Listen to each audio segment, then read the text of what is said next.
Hello everyone. So we have started a new chapter, that is lesson number 16, our goals, fundamental rights and duties. What are the fundamental rights and duties that are there in our country? What are the goals we have to achieve? These are the things that should be discussed, and already I have given an introduction also. So children, let us start the next topic, that is our goals. What it is? Our goals. अपना goals क्या है? The following goals have been laid down by the Constitution of India to ensure the welfare of all the citizens in our country. So we have already discussed what is a constitution, the set of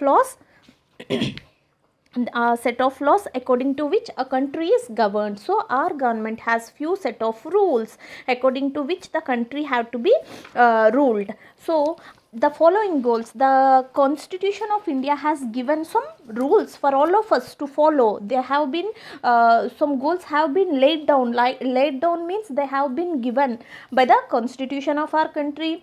For what? In order to ensure मतलब to make sure, in order to make sure the welfare of all the citizens in our country. So that these goals have been given so that each and every citizen of the country will be looked after, that to make sure or to check that something will definitely happen. हाँ ये हो रही है या नहीं, ये सब check करने के लिए, for the well-being of the citizens. We already know who are citizens. The people who are residing in a particular country are known as the citizens of that country. So for the welfare of all the citizens in our country, the Constitution of India has given us certain goals. Let us see what they are. The first one, no unjust treatment on the basis of religion, caste or gender. So no unjust, just मतलब क्या है? Justice means जो भी न्याय होना, and unjust मतलब विच is not fair, एक तरह से बोलो तो अन्याय, जो which is not fair. No unjust treatment, कोई भी सिटीजन को, to any person in the country, there should not be any unjust treatment. किसके ऊपर बेस करके? On the basis of religion. हाँ, means we know that India is a diversed country बेटा, है ना. अपनी कंट्री में बहुत सारा डाइवर्शंस है, मतलब it is a it have different type of culture, so many religions are being practiced in our country. बहुत लोग अपनी विचार के अनुसार बहुत सारे religions follow करते हैं. मे बी हिंदू हो सकता है, मुस्लिम हो सकता है, Christian, Sikh, Jain, Buddhist, Persian, बहुत सारे लोग हैं. और उनमें भी, हिंदूस में भी एक अलग गॉड को कोई करते हैं, दूसरा कोई अलग गॉड को. सो ये सब अपनी अपनी विचारों के ऊपर बेस करके उन्होंने, उनकी वो है कि वो फॉलो करते हैं. सो ऐसा कि नहीं है कि हाँ ये रिलीजन फॉलो कर रहे तो इनको बिल्कुल सिटीज़न जैसा कंसिडर नहीं करनी है, या इनको ज़्यादा कुछ बेनिफिट्स राइट्स है, या इनका कम राइट्स है, या इनका कोई ड्यूटीज़ नहीं है, इनको ज़्यादा ड्यूटीज़ अलॉट किया, ऐसा कुछ नहीं है. There is no unjust treatment, मतलब there is no unfair treatment on the basis of religion.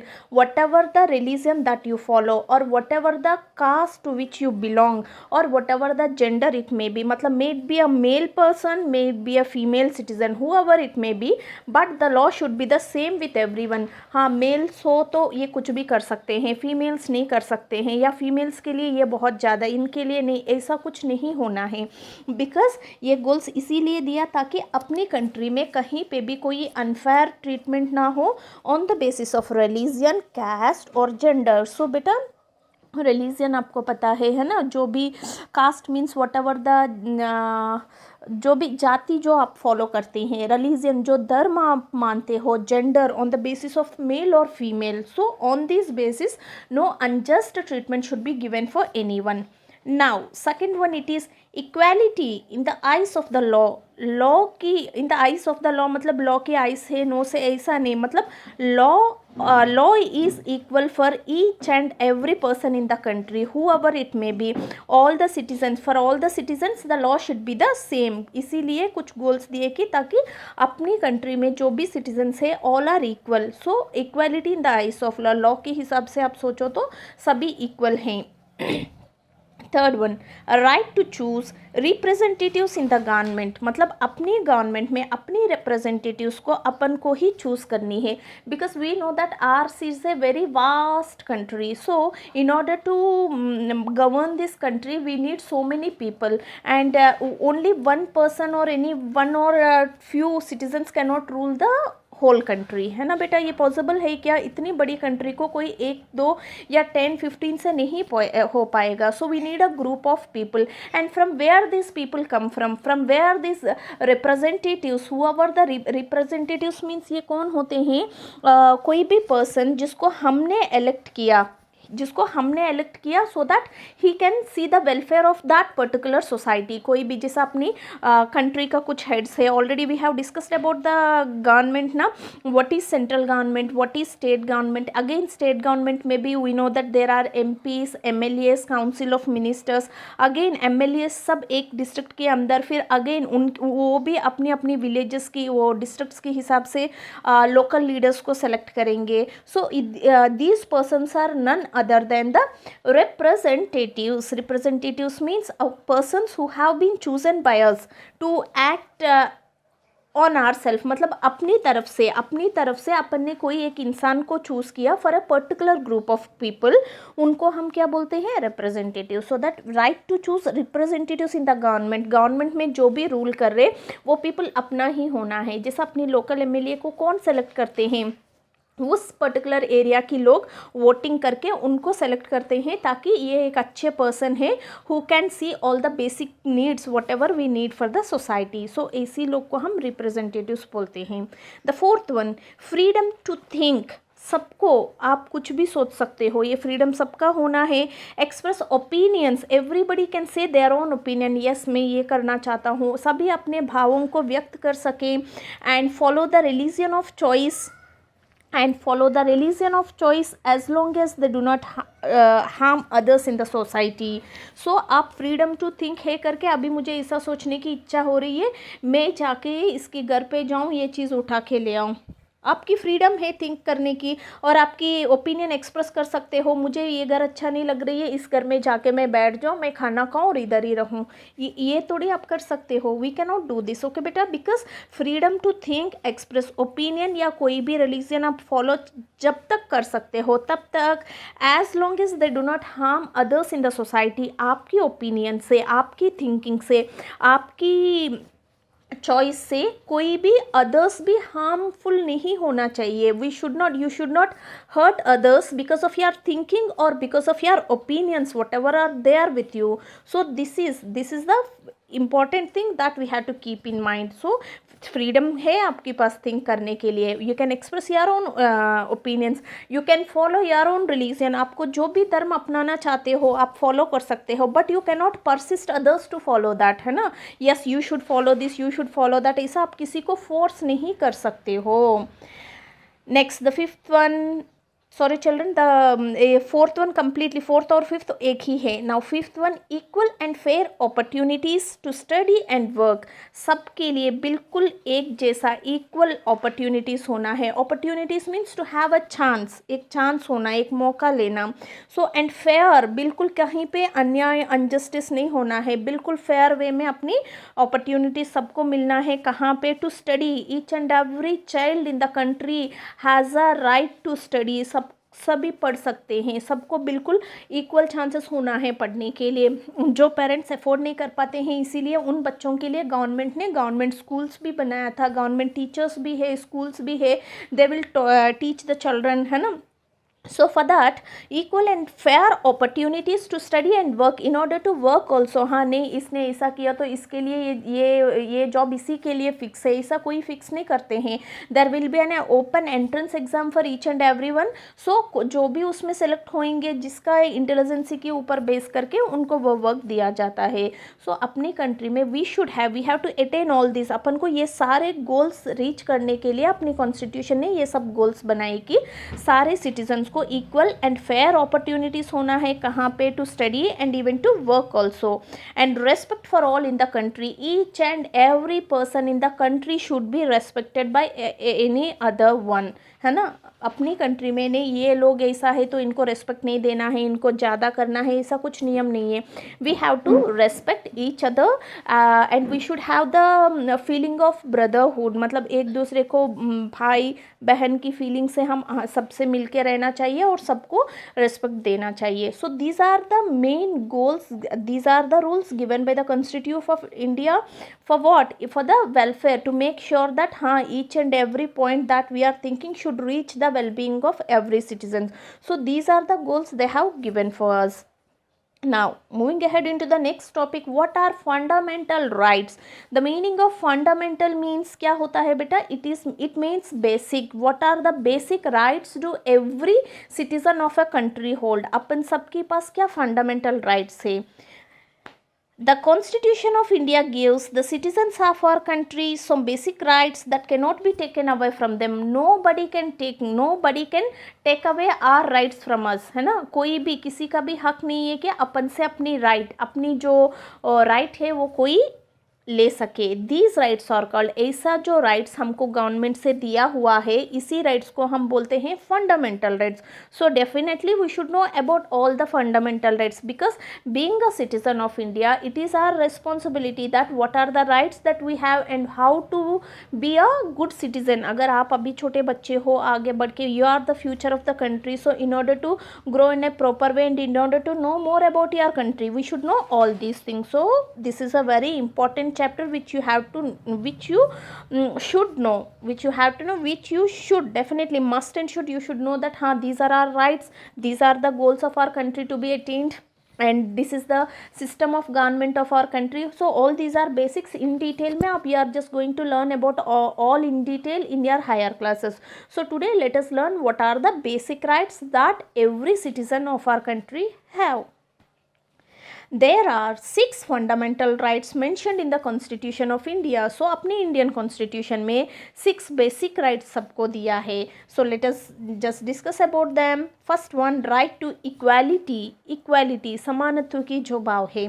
All citizens, all the citizens whoever are there in our country, irrespective of their religion, irrespective, see the word irrespective मतलब इसको consider नहीं करना चाहिए, with respect to this मतलब इन सबको consider करना, but here the word is irrespective. Irrespective मतलब we should not consider these things, which things we should not consider, irrespective of their religion, whatever the religion he may belong to, gender, what may it be a male or a female, caste, whatever the caste he is going to follow, and place of birth में भी. India इतना बड़ी country है तो बहुत सारे places हैं में भी, मतलब इन एनी स्टेट ऐसा नहीं है कि राजस्थान के लोग हो तो इनको पर्टिकुलरली ये होना है, पंजाब के लोग को तो नहीं ज़्यादा पावर्स देंगे, या साउथ के लोग हैं इनकी आंध्रा तमिलनाडु इनका कुछ ये नहीं है, ऐसा कुछ नहीं है. Wherever you may born, कहीं पे भी इंडिया में तो हुई आपकी birth, way to whatever the place you may belong, wherever your birth could have taken place, all should be treated equal. Every citizen of our country is equal, सभी एक है, हम सब एक हैं, ये फीलिंग होना है. They would also be given equal protection by the law. Law के सामने मतलब न्याय के सामने हम सबको बिल्कुल इक्वली, लॉस मतलब जो भी रूल्स है अपनी कंट्री का, what ever the rules of a country है ना, जो भी रूल्स अपनी गवर्नमेंट से अपन को दिया है उसके सामने सभी एक है. नहीं ये ग्रुप ऑफ पीपल इधर के हैं तो इनको थोड़ा ज़्यादा देंगे, इधर की कम देंगे, इस स्टेट्स को ऐसा करेंगे, उस स्टेट को ऐसा करेंगे, ऐसा कभी नहीं, कहीं नहीं है अपनी कॉन्स्टिट्यूशन में. Each and every citizen of our country irrespective of their मतलब they should not be considered under the whatever the religion they may follow, वो किस धर्म को फॉलो कर रहे, वो किस जाति का है या वो किस प्लेस के बर्थ की है, ये सब अपन को कंसिडर नहीं करनी है लॉ के सामने. Rule is rule, rule for all means all are equal before law, अपन सब लॉ के सामने एक ही है. Now the second one, right to freedom. अपने इंडियन सिटीजन सब के लिए फ्रीडम भी है. कैसी फ्रीडम है? All citizens are free to speak, आप सब आराम से बोल सकते हो। कब तक अच्छा आराम से बोल सकते हो करके, किसी को जो अच्छा नहीं लगता है आपको उनके लिए कुछ भी बोलते जा रही हो तो वो नहीं सुनेंगे। It is not the correct way, because आप अपनी फीलिंग्स या ओपिनियंस, आपकी डिसीशंस एक्सप्रेस कर सकते हो, बाकी आप किसी को अपनी स्पीकिंग से हार्म भी नहीं करा सके। Assemble peacefully and without arms, कहीं पे अपन कहीं असेंबल हो रहे, गैदर हो रहे, तो कोई डिस्कशन हो रही है, ग्रुप डिस्कशन हो रही है, या वॉट एवर द कुछ फंक्शन प्रोग्राम कुछ भी टेक प्लेस हो रही है, तो we can assemble, we can just gather over there peacefully, बिल्कुल शांति की माहौल में अपन को गैदर होना है। And without arms, arms means weapons बेटा, कोई भी हथियार ये सब यूज़ नहीं करना है। जब आप कोई भीड़ में जा रहे हो या कहीं जा रहे हो तो आप अलग से नहीं, हाँ इधर इतना बहुत सारा भीड़ है, चलो मुझे इधर कुछ अभी फाइटिंग वाइटिंग करने की मन हो रही है, let us do, we can't do that. If you are going to assemble somewhere or if you are going to gather somewhere, what you have to do is you have to go in a proper manner, you have to attend that particular program or function in a peaceful way and without arms. You should not use any type of weapons, कोई भी हथियार use नहीं करना चाहिए। Then form associations, association मतलब group of people मिलके कुछ associations बनाते हैं, तो आप अपना एसोसिएशन बना सकते हो, उसका कोई ये नहीं है। आप जैसा I can give an example here, just like कि सोशल एक्टिविस्ट होते हैं जो अपनी सोसाइटी के लिए कुछ करने के लिए वो लोग क्या बहुत सारा अलग अलग एसोसिएशंस फॉर्म करते हैं। कोई जैसा गर्ल्स एजुकेशन के लिए या गर्ल्स के ऊपर जो भी क्राइम हो रही है उनका अलग एसोसिएशन होगा, स्पोर्ट्स पर्सन्स का एक अलग एसोसिएशन होते हैं, और जैसा कोई भी है ना, अलग अलग टाइप की बहुत सारे एसोसिएशंस होते हैं, तो जिससे अपनी सोसाइटी का वेलबींग हो, ऐसी एसोसिएशंस आप फॉर्म कर सकते हो जिससे अपनी सोसाइटी का कुछ वेलबींग हो, है ना। इसी एसोसिएशंस अपन फॉर्म करें। ट्रैवल, आप अपनी कंट्री में कोई भी जगह पे आप ट्रैवल कर सकते हो। We can't move to another country. अगर आपकी मन है मुझे आज यूएसए जाना है तो चलो मैं टिकट ले लिया और जा सकता हूँ, नहीं, उससे पहले आपके पास एक वीज़ा, पासपोर्ट ये सब होना है, कुछ मैंडेटरी रूल्स आपको फिलअप करना पड़ता है। बट इन आवर कंट्री आप मानिए एक स्टेट से दूसरी स्टेट जाना चाहते हो तो आराम से you can take a ticket and you can go over there, so you can travel anywhere. Reside, reside means रहना, उधर टू लिव, उधर जाके आप रह सकते हो, अपनी जगह बना सकते हो उसको। And settle anywhere within the country, अपनी विद इन का मीनिंग क्या होता है, in the limits of the country. So अपनी उधर ही, अपनी इंडिया की जो भी स्टेट्स है, यूनियन टेरिटरी से उधर तक ही आप बाउंड हो सकते हो, but you can not go out other than, मतलब अपनी कंट्री की बॉर्डर पार करके आप आगे नहीं जा सकते हो।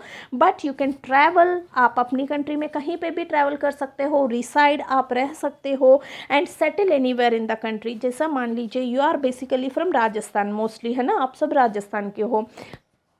After that, after your studies you have grown up, आपने अलग अलग जगहों में सेटल हुए, तो यू कैन बी देयर, आप कहीं पे बेंगलोर में रह सकते हो और पंजाब में जा सकते हो, दूसरा कोई कंट्री, वेस्ट बंगाल, मुंबई, कोलकाता, कहीं पे भी आपको जहाँ रहना है उधर आप डिसाइड कर सकते हो, सेटल कर सकते हो, अपनी जॉब कर सकते हो। जैसे I am basically from Andhra Pradesh but today I am here, हाँ I am living here, yes we have the right to follow that. ऐसा कोई भी कहीं पे भी ट्रैवल कर सकते हैं, रिसाइड कर सकते हैं एंड सेटल हो सकते हैं, but that should be within our country, अपनी कंट्री के अंदर। एंड चूज़ एनी प्रोफेशन, आप कोई भी आपकी जो मन चाहे वो प्रोफेशन आप कर सकते हो।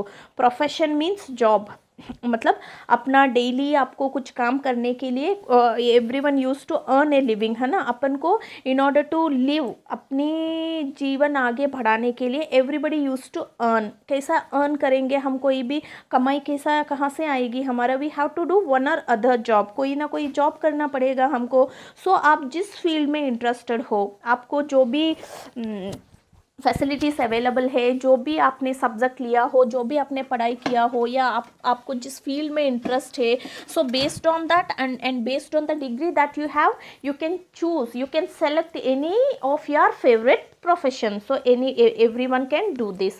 Now recently the Constitution of India has also made education free. अभी recently अपनी इंडियन कॉन्स्टिट्यूशन ने एजुकेशन भी फ्री किया सबके लिए, and compulsory for all children between 6 and 14 years of age, और पहले क्या होता था, बहुत सारे बच्चों को पढ़ाते नहीं थे, वो अपनी फार्म में लगा दिया या घर की कामों में लगा दिया, ऐसा कुछ करते थे. But now it has been made by the constitution of our country. अपनी इंडियन कॉन्स्टिट्यूशन इटसेल्फ इसको कंपलसरी कर दिया कि no, each and every child in our society has to read. मतलब ये सबको कंपलसरी है. कोई भी चिल्ड्रन जो भी 6 इयर्स जो 5+ हो गए हैं एंड जो 14 के अंदर है, उन सबको पढ़ना भी ज़रूरी है. ये ऐसा जो एक्ट अपनी कॉन्स्टिट्यूशन ने, ऐसा एक जो रूल, एक कानून जो अपनी कॉन्स्टिट्यूशन ने निकाला, इसका नाम है राइट टू एजुकेशन. RT जो सुना होगा आपने किसी ने, तो